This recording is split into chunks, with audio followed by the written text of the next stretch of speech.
Philemon ക്ഷമയുടെ സന്ദേശം. ബൈബിളിലെ ഏറ്റവും ചെറിയ പുസ്തകങ്ങളിൽ ഒന്നാണ് ഫിലേമോന്റെ പുസ്തകം.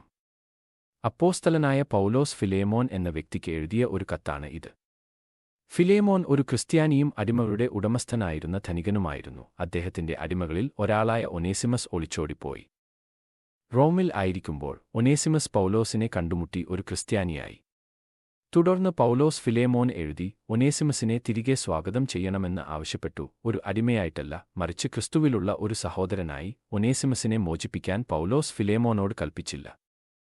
പകരം ക്ഷമിക്കാനും അവനോട് സ്നേഹത്തോടെ പെരുമാറാനും അദ്ദേഹം അവനെ പ്രോത്സാഹിപ്പിച്ചു. ഒനേസിമസ് കടപ്പെട്ടിരിക്കുന്ന ഏതൊരു കടവും വീട്ടാൻ പോലും പൗലോസ് വാഗ്ദാനം ചെയ്തു.